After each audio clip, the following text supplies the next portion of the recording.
এয়া আকাশবাণী গুৱাহাটী। আপোনালোকে অনুষ্ঠান শুনি আছে মহাবাহু আৰু প্ৰাগজ্যোতিষপুৰ শাখাৰ পৰা। এতিয়া আগবঢ়াইছো সাধক সুন্দৰৰ।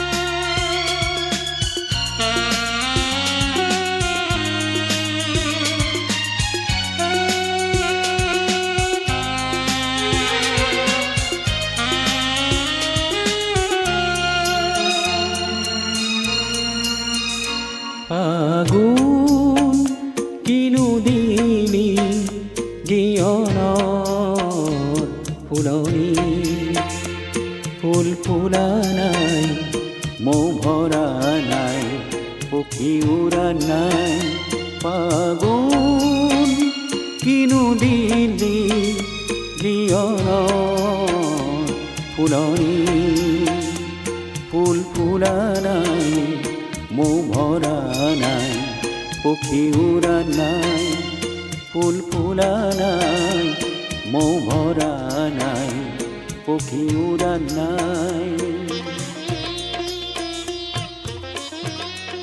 শ্ৰোতাসকল, সাধক সুন্দৰ অনুষ্ঠানটিত ৬টা খণ্ডত আমি হেমন্ত দত্তৰ বৰ্ণিল জীৱন পৰিক্ৰমাৰ ভালেখিনি কথা পাতিলোঁ, কিন্তু সকলো কথাইতো সামৰি ল'ব নোৱাৰি। যিমানখিনি পাৰোঁ আমি এই আমাৰ আলোচনাৰ মাজেৰে আপোনালোকৰ মাজলৈ উলিয়াই আনিবলৈ চেষ্টা কৰিছোঁ। তেখেতৰ চোতালতে বহি আমি কথা পাতিব বিচাৰিছোঁ। তেখেতৰ সুৰীয়া জীৱনটোৰ কথাই আজি আমি পাতিম। তেখেতে নিজে চিনেমাতো অভিনয় কৰিছে, সেই বিষয়েও আমি অলপ পাতিব লাগিব।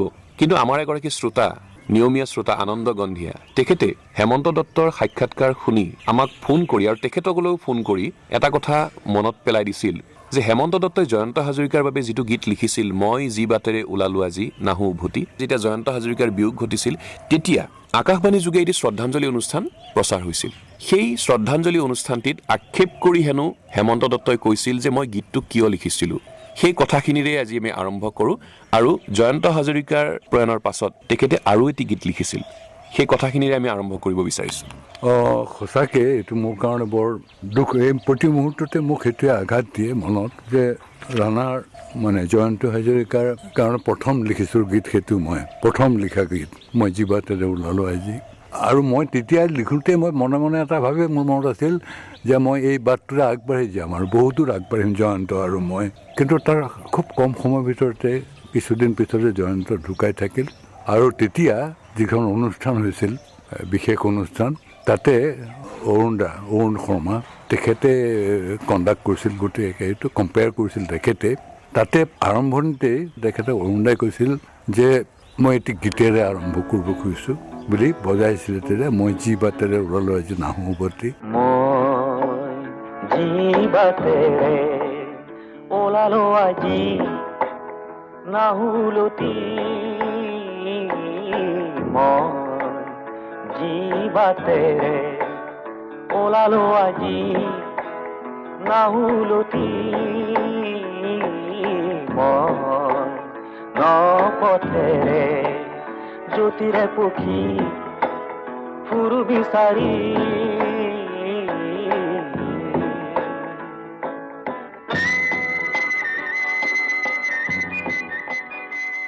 সেই গানটো শুনাৰ পিছত সেই মুহূৰ্তটোত সেইদিনাখন মানুহ বহুতৰ চকু পানী ওলাইছিল। মোৰতো ওলাইছিলে, কাৰণ সৃষ্টিটো মোৰ ওলাইছিলে।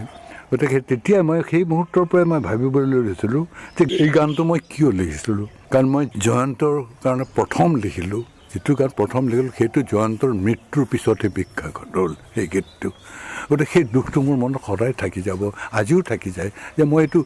বহুতেতো মোক কৈছে তই আগজাননী পাইছিলি নেকি, মই বোলো নহয় ভাই, মই সেইবোৰ একো নাছিলোঁ, মই খুব আন্তৰিকতাৰ মই গানটো লিখিছিলোঁ। মই আচলতে সেই গানটো লিখোঁতে জয়ন্তৰ নিজৰ অৱস্থাটো, জয়ন্তই মোৰ আগমুহূৰ্তত কৈছিল সেই গানটো লিখাৰ আগতে তাৰ নিজৰ অৱস্থাটো, আৰু তাৰ ওপৰত নিৰ্ভৰ কৰিয়ে মই গানটো লিখিছিলোঁ। যি নহওক সেই দুখটো মোৰ থাকি গ'ল। তাৰপিছত আপুনি আৰু এটা গীত লিখিলে। মই আৰু গীত লিখিছোঁ জয়ন্ত হাজৰিকাক স্মৰণ কৰিয়ে।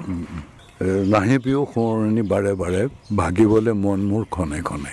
এইটো মই জয়ন্তৰ পত্নীৰ মনৰ ভাৱটো লৈ লিখিছিলোঁ গীতটো, যে নাহিবিও সোঁৱৰণি বাৰে বাৰে, ভাগিবলৈ মন মোৰ ক্ষণে ক্ষণে, ছিগিবলৈ নিয়তিয়ে দিলে মোক আলসুৱা মায়াময় বান্ধন। সেই গানটো তেনেকুৱাকৈ। নাহিবিও সোঁৱৰণি বাৰে বাৰে,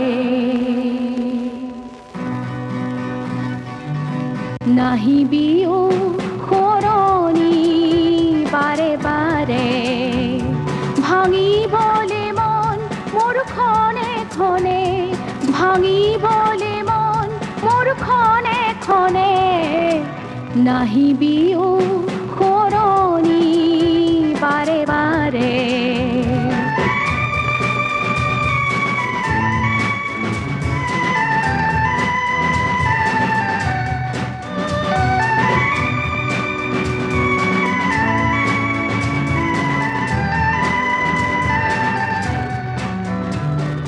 ছিঙিবলে জীৱনে যে দিলে মোক মোহময়ী আলসুৱা বান্ধন, নিয়তিয়ে জীৱনলে দিলে যে মোক পানী পিয়া পক্ষীটিৰ কান্দন। মৃত হৈও জীয়াছো সাহসেৰে, নাহিবি সোঁৱৰণি বাৰে বাৰে, নাহিবি সোঁৱৰণি বাৰে বাৰে, নাহিবিও সোঁৱৰণি বাৰে বাৰে।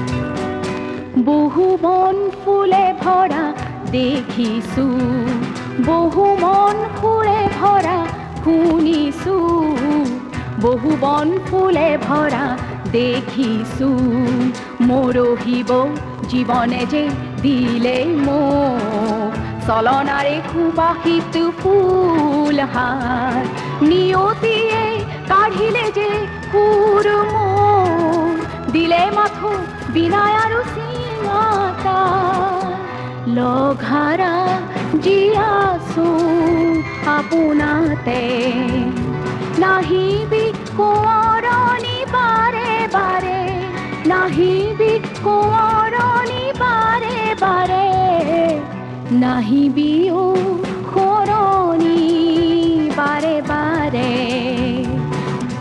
নাহিবিও সোঁৱৰণি। আৰু কুলবৰুৱাৰ কাৰণে লিখিছিলোঁ, মই লিখিছিলোঁ কিন্তু কুলবৰুৱাই আছিলে কলিটো গাবলৈ। তুমি যি বাটেৰে ওলালা জানো নহা উভতি, সেইটো কুলই গাইছিলে ৰেডিঅ'ত। আৰু বহুতো শিল্পীয়ে আপোনাৰ গীত গাইছে, অৰুণ দাসে গাইছে, চাৰু গোহাঁয়ে গাইছে। আৰু এই জুবিন তেতিয়াও বিখ্যাত হোৱা নাই, জুবিনে গানো গোৱা নাই তেতিয়া খুব বেছিকৈ। জুবিনে তেতিয়া ময়ো পাইছোঁ জুবিনক তেতিয়া ইনষ্ট্ৰুমেণ্ট বজাই, সি তেনেকুৱাকৈ পাইছিলোঁ। জপৰা মূৰৰ ল'ৰা এটা। তেতিয়া মই এটা গান লিখিছিলোঁ, ভূপেন উজিৰে সংগীত কৰিছিলে তাৰে, বুকু দূৰো দূৰো লাগে কিয় বাৰু ইছাতি বিচাটো কিয়া। এটা ল'ৰাৰ গানটোৰ পৰিৱেশটো এনেকুৱাকৈ মোক বুজাই দিছিল যে ছোৱালী এজনীয়ে ভবা ধৰণৰ ঘটনা এটা, যে ছোৱালী এজনীয়ে তাক ঘপকৈ আদৰৰ খাবৈত ধৰিছিল নে কিবা এটা উৎফুল্লিত হৈ, তেতিয়া সি গৈ আপোন মনেৰে সেই গানটো গাইছিল, বুকু দূৰো দূৰো লাগে কিয় বাৰু ইছাতি বিচাতি গা। পিছত সেই গানটো যৌৱনে ছবিখন ব্যৱহাৰ কৰা হয়।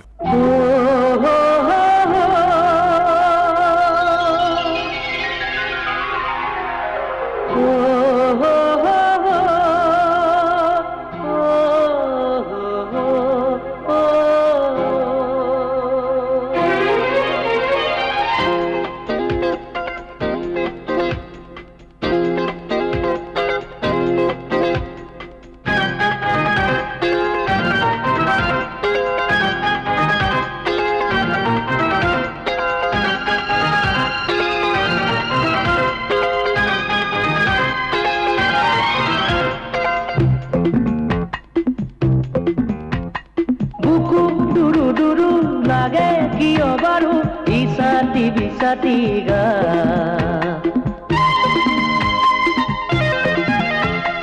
বুকু দুৰু দুৰু লাগে কিয় বাৰু বিচাতি গা এটি বৰষেৰে ভেটা ভাঙি প্ৰেমে কলিজা চুলে মোৰ চা চা চা বুকু দুৰু দুৰু লাগে কিয় বাৰু বিচাতি গা এটি বৰষেৰে ভেটা ভাঙি প্ৰেমে কলিজা চুলে মোৰ চা চা চা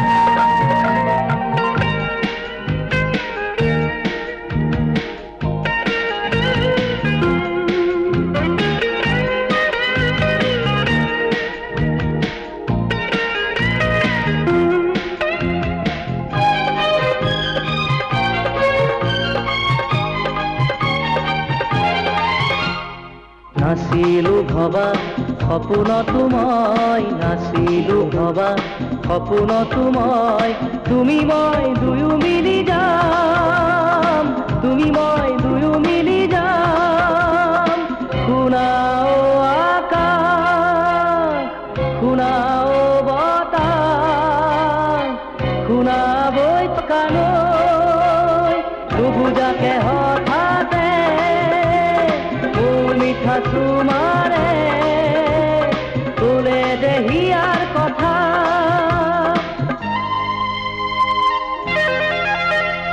বুকু দুৰু দুৰু লাগে কিয় বাৰু বিচাতি গা এটি বৰষেৰে ভেটা ভাঙি প্ৰেমে কলিজা চুলে মোৰ চা চা চা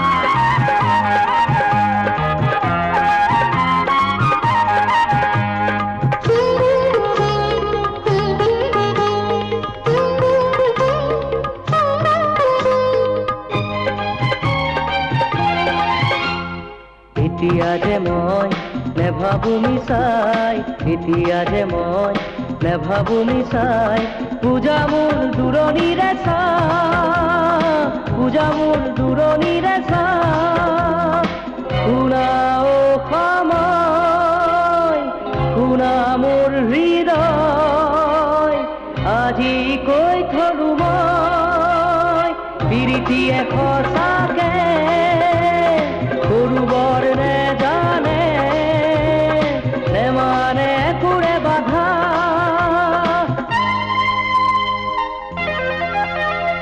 বুকু দুৰু দুৰু লাগে কিয় বাৰু বিচাতি গা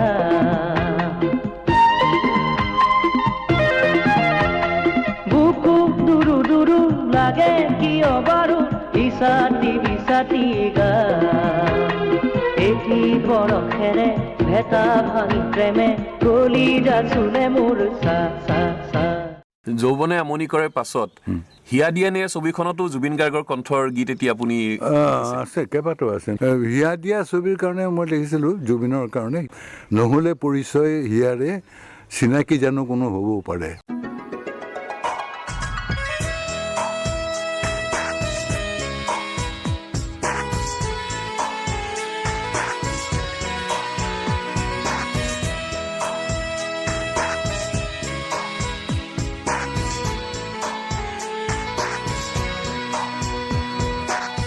নহলে পৰিচয় হিয়াৰে চিনাকি জানো কোনো হ'ব পাৰে নহলে পৰিচয় হিয়াৰে চিনাকি জানো কোনো হ'ব পাৰে ল'ৰালিৰ ঘাটে ঘাটে উমলি থাকোঁতে অচিনা পান চৈ লাগিলে সি ঘাটতে মোৰ অজানি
নায়ক ছবিখনৰ গীতটো খুব ভাল লাগে। নায়ক হ'ব খুজি খলনায়ক হ'লোঁ কিন্তু বিধি সকৰুণ, সেইটো এটা গীত মই নায়কখনৰ কাৰণে লিখিছিলোঁ। সেইটো বৰ ভাল পাইছিলোঁ। আৰু সেই গানটোৰ পিছতে কোনোবা এখন পেপাৰৰ এডিটাৰে লিখিছে সেই গানটোৰ ওপৰত যে ছবিৰ গান কি হ'ব লাগে বুলি, তাৰ ওপৰত সেইটো লিখিছিলে এডিটাৰে।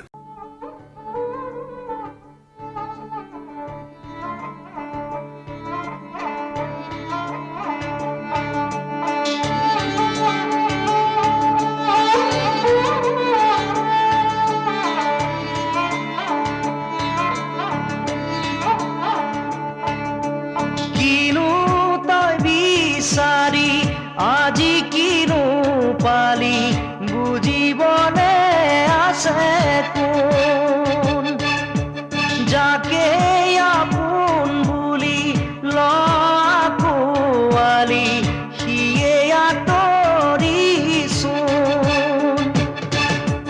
কোনো নাই তোৰ কাষতে আজি আপোন বুলিবনে, জনঅৰণ্যৰ মাজতো আছ অকলশৰে। কোনো নাই তোৰ কাষতে আজি আপোন বুলিবনে, জনঅৰণ্যৰ মাজতো আছ অকলশৰে। নায়ক হ'ব খুজি খলনায়ক হলি, কিনো বিধি সকৰুণ।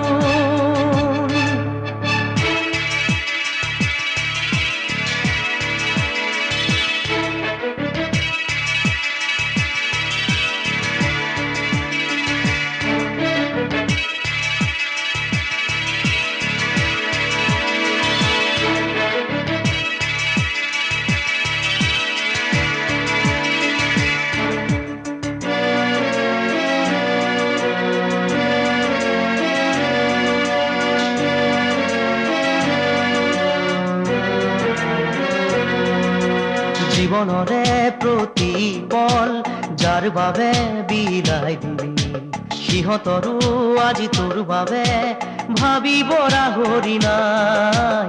জীৱনৰে প্ৰতিপল যাৰ বাবে বিলাই দিলি, সিহঁতৰো আজি তোৰ বাবে ভাবিব ৰাহৰি নাই।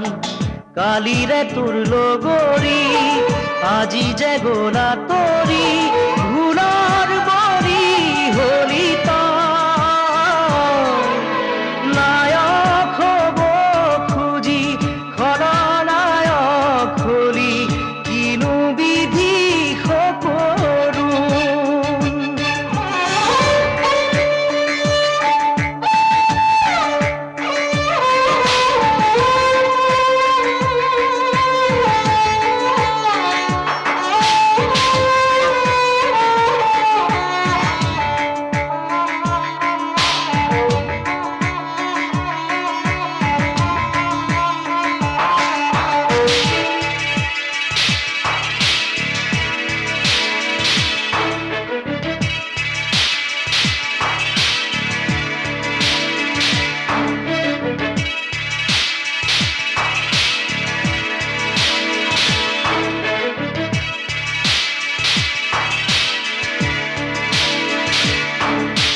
মানুহৰে মনবোৰো তই কিয় নিচিনিলি, ফুলনিৰ কাইতকে যে ফুল বুলি তুলিলি। মানুহৰে মনবোৰো তই কিয় নিচিনিলি, ফুলনিৰে কাইতকে ফুল বুলি তুলিলি। কাইতে যে বাকুহা দুহাতৰে তেজে চাই, বেজাৰ কৰি লাভ নাই।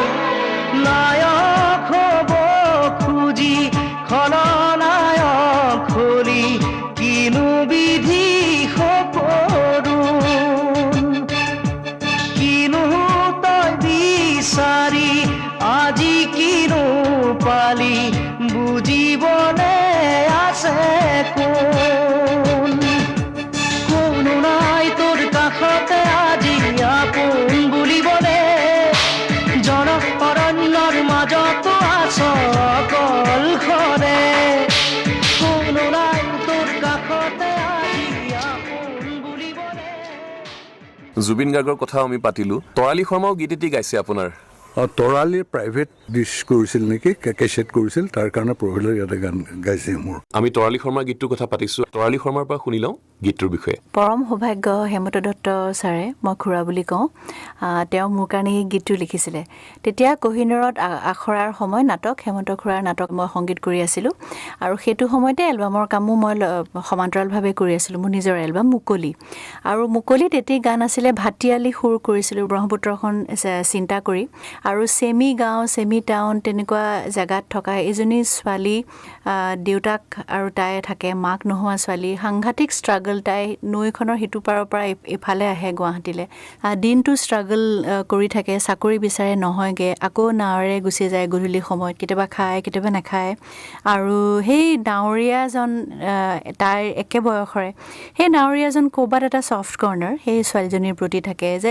এটা কিবা আশ্ৰয় সাহস যেন তেনেকুৱা চিম্বলিকেলি তো সেই কাহিনীটো মই খুৰাক কৈছিলোঁ যে তেনেকৈ মই সুৰ এটি বনাইছোঁ এতিয়া এই কথাটো লিখিব লাগে খালি জীৱন আৰু এজনী ছোৱালী গোটেই যুদ্ধখন নদীখনৰ নিচিনা মানে খুৰাই এনেকুৱাকৈ শব্দবোৰ লিখি দিছিলে তাতে মই যেতিয়া গাইছোঁ সিঁয়ৰি গৈছিলোঁ মানে গোটেই জীৱন আৰু গোটেই ষ্ট্ৰাগল প্ৰত্যেক মানুহৰে এইটো এটা কেৰেক্টাৰ যদিও আচলতে প্ৰত্যেক মানুহৰে যিটো ষ্ট্ৰাগল সেইটো ক'ৰবাত গীতটোত আছে আৰু ইমান পজিটিভলি শেষ হয় তাতে এটা লাইন আছে শাৰী শাৰীও আনন্দ পায় মানে শাৰী শাৰীও কেতিয়াবা আনন্দ পায় সেই আনন্দ পোৱাটোৱে আচলতে আচল জিকা মোৰ জীৱনৰ যিমান গান গাইছোঁ এইটো বৰ বিশেষ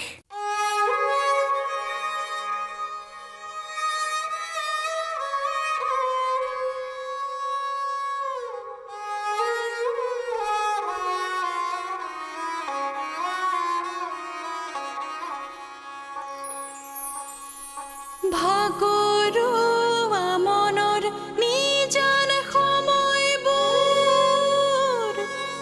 কিয় হে হুমুনিয়াহে ভৰা ক্ষণ হৈ নিৰাশাৰে সেমেকা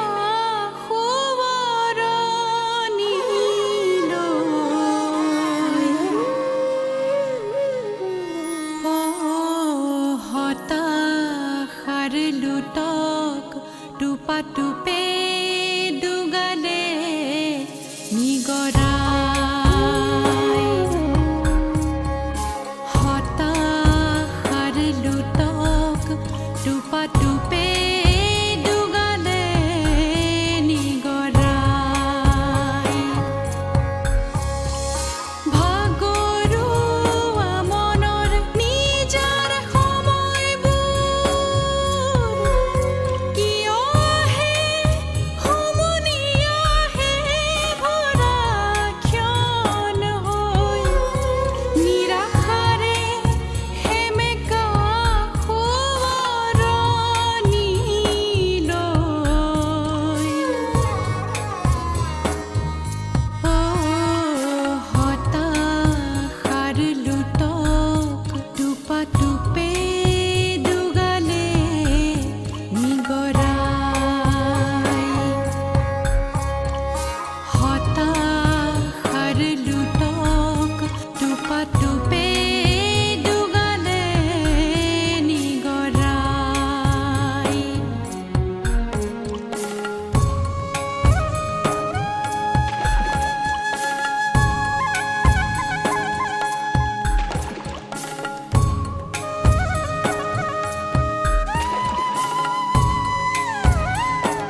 কিদৰে নুধোৱে ধোৱে অবিৰাম অহোৰাতি থাক মাথো বৈ অ নৈ কিদৰে নুধোৱে ধোৱে অবিৰাম অহোৰাতি থাক মাথো বৈ নেভাঙেনে বাৰু তোৰ মন বাধাবোৰ পাই কতেনো পাবন যুঁজি যাবলৈ নদী বয় অবিৰাম নীৰৱে ক'ব খোজ চাগে যুঁজি যুঁজিও আনন্দ পায় ক'ব খোজ চাগে যুঁজি যুঁজিও আনন্দ পায় ক'ব খোজ চাগে যুঁজি যুঁজিও আনন্দ পায় ক'ব খোজ চাগে যুঁজি যুঁজিও আনন্দ পায় ক'ব খোজ চাগে যুঁজি যুঁজিও আনন্দ পায়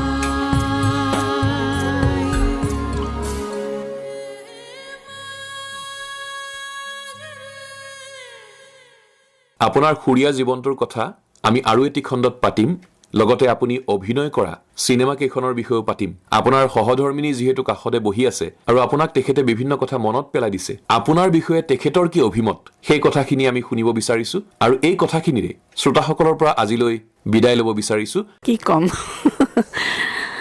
তেখেতক মই বিয়াৰ মোৰ ল'ৰাৰ 1.5 বছৰ হওঁতেই মই এৰি দিছোঁ শিল্পকৰ্ম কৰিবলৈ ইমান ভাল পায় তেওঁ গতিকে মই নিজে সকলো ৰিক্স লৈ গুৱাহাটীৰ নিচিনা জেগাত অকলে থাকি এই গাঁৱৰ পৰা গৈ তেতিয়াতো মঙলদৈ গাঁৱেই আৰু গৈ তাতে অকলে অকলে থাকি মই সংসাৰ চলাই এওঁক মই বিদায় দিছোঁ যে যোৱা তুমি ভাল পোৱা তুমি তাতে তুমি যোৱা কিন্তু কোনো দিনেই আমাৰ এই বিষয়লৈ কোনো দিন একো তৰ্ক বিতৰ্ক একোৱেই হোৱা নাই সদায় আমি দুয়োটাই এওঁ মোক যথেষ্ট মানে স্বাধীনতাই দিয়ে আৰু যে তই কৰ কি কৰ কৰ মোক তই বুলি কয় দেই তই কি কৰ মোৰ কোনো হেৰি নাই মোৰো কোনো হেৰি নাই কেতিয়াবা কোনোবা ঘৰৰ মানুহে কয় তই যে এনেকৈ অকলে থাক থিয়েটাৰত যে ঘূৰি ফুৰে তোৰ হিংসা নালাগেনে বেলেগ মই হাৰে তেতিয়াহ'লে মই এইটো মানুহজনৰ লগত বিয়া হ'লোঁ কিয় মই এইবোৰ জানিয়েইতো বিয়া হৈছোঁ কাৰণ সেই মানুহজন নিজৰ ল'ৰা ছোৱালীক যিমান ভাল পায় শিল্পকৰ্ম সেনেকুৱা ভাল পায় গতিকে সেই মানুহজনক মই লাষ্টৰ পিনে এটাই ভাবিলোঁ যে মোৰ মানুহজনক মই মোৰ সমাজৰ কাৰণে এৰি দিলোঁ সমাজৰ মানুহে এওঁক গীতিকাৰ নাট্যকাৰ অভিনেতা চব বুলি আদৰি লওক কিন্তু মইনো আৰু সেইবোৰলৈ কি আদৰিম মই মানে মোৰ কপালৰ ফুটটো আৰু শিৰ সেন্দুৰখিনিৰ মালিকটোৱে মোৰ এইজন বুলি মানে মই গৰ্ব কৰি থাকোঁ আৰু আপোনাক খুব ভাল লাগিল ইমান ধুনীয়াকৈ কথাখিনি কৈছে সঁচাকৈ আপ্লুত হৈছোঁ ভাল লাগিল আপোনালোক এনেদৰে হাঁহি মাতি থাকিব দিওঁ সেইটোৱে আমি আশা কৰোঁ দিয়া তোমালোকক বহুত ধন্যবাদ তোমালোকে যে এওঁক ইমানখিনি মানে সুবিধা দিছা ৰাইজক জানে এওঁক তথাপিও আৰু যে জানিবৰ কাৰণে তোমালোকে সুবিধা দিছা তাৰ বাবে মোৰ পিনৰ পৰা মই বহুত ধন্যবাদ দিছোঁ সাধক সুন্দৰৰ অনুষ্ঠানটিৰ ইমানতে অন্ত পৰিল আজিৰ অনুষ্ঠানত বিশিষ্ট নাট্যকাৰ অভিনেতা নাট পৰিচালক গীতিকাৰ হেমন্ত দত্তৰ সৈতে হোৱা সাক্ষাৎকাৰৰ 7ম খণ্ডটি শুনিলে সাক্ষাৎ গ্ৰহণ আৰু প্ৰযোজনা আছিল ইন্দ্ৰজিৎ দাসৰ শিল্পীগৰাকীৰ সৈতে হোৱা সাক্ষাৎকাৰৰ শেষৰ খণ্ডটি শুনিবলৈ পাব অহা সপ্তাহৰ এই একেটা বাৰৰ এই একেই সময়তে